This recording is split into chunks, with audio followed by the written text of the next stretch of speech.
रतिया ये तो सुहागिन बन के पहले ही आ गई बड़ी। ए पूजा जी बियाह अच्छा बियाह कब होगा आपका ये बताइए? हो गया है? देखिए तो ये और है, आपका कब होगा? अगर हम शादी कर लेना निशा, सही में बता रहे हैं, तो पता नहीं क्या हो जाएगा। इसलिए मम्मी रोज बोलती है कि शादी कर लो कर लो। शादी का बेटी का शादी हो जाता है तो बोझ उतर जाता है, लेकिन हमको शादी करने का मन ही नहीं करता। शादी के पहले ही सारा खुशी मिल रहा है। अब गलत मत सोचा बाबा, मुड़ी मत हिलाओ। ऐसे ऐसे कि मतलब हम बोलते थोड़ा है कि बाउर लगा तो क्षमा कीजिए। लोगों को एंटरटेनमेंट करने के लिए थोड़ा बहुत हंसी मजाक होता है। जिंदगी में कुछ नहीं रखा है निशा, ये 4 दिन की जिंदगी है। क्या लेकर आना क्या लेकर जाना, क्या सर? इसलिए थोड़ा बहुत अब कह देने की शादी ना करो महेश करो तनी, जहिया मन करी वो दिन शादी कर ले। तनी हाला करो जो मर्दे लेके हमको सुनाई नहीं दे रहा, तनी जोर से। ये भूतहा फिल्म का चढ़ा कर तो नहीं तो हल्ला करके लगे कि हम झारखंड में आए हैं। तो जोर से हल्ला करिए तो आप लोग जरा। ये बस 4 गो में दम्बा एने के सब मेहरारू हनी ना ना। अब अपना हाथ उठा के ताली बजा के सारे कलाकार खातिर जरा जोरदार ताली। अरे कहेंगे क्या? 4 दिन भइले अरे गवाना कोनवले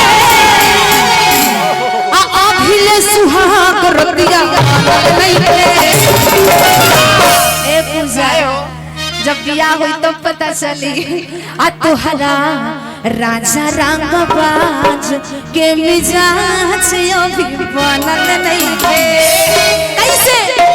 4 दिन भइले गवाना कोनवले 4 दिन भइले गवाना कोनवले अभिले सुहाग रतिया नहीं थे।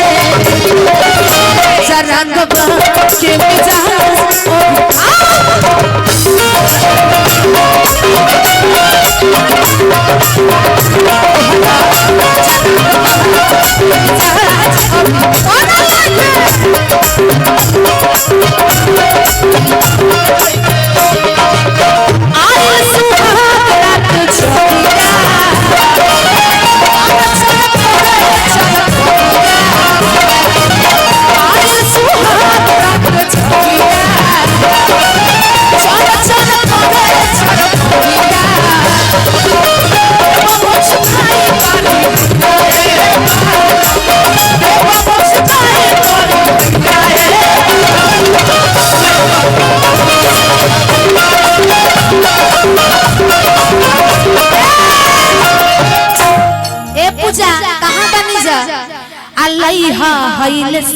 गंज से अरे तो राजा आयल सुहाग रात छगिया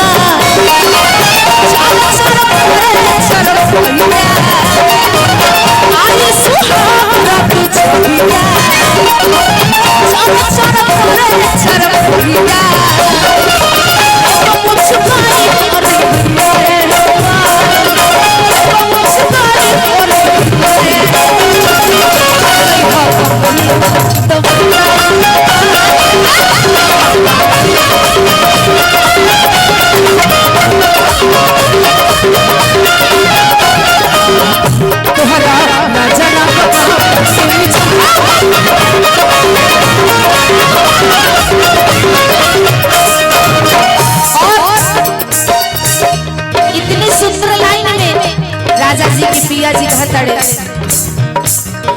दिलवा के धड़कन धड़के हो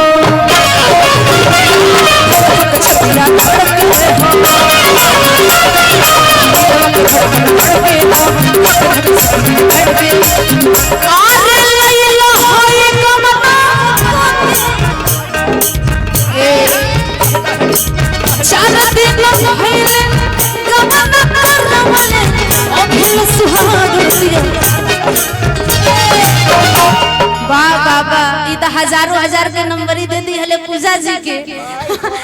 हाँ 4 दिन भइले अरे गबना करवले अभिल सुहाग रतिया।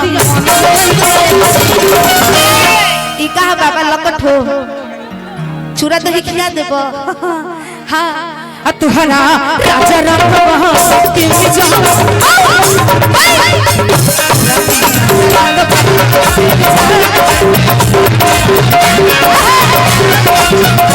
तुहरा राजा राम के मिजाज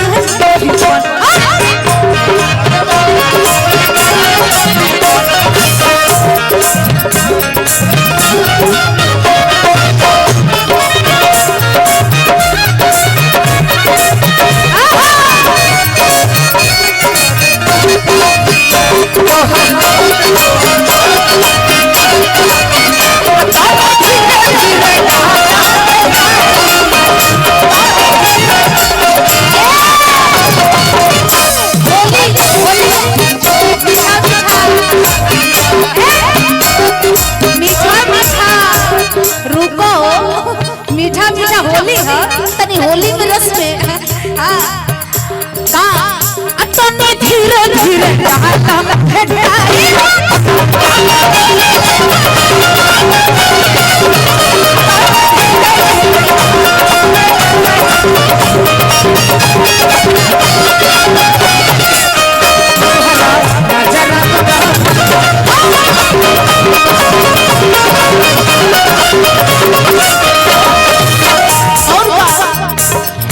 सुहाग किस जिया पे दिन रात कटे हई से जिया रे हेलो रुको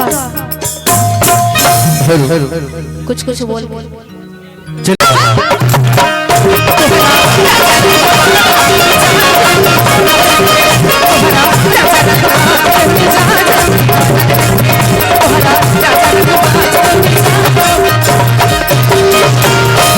तुहरा राजा रंग बाज के मिजाज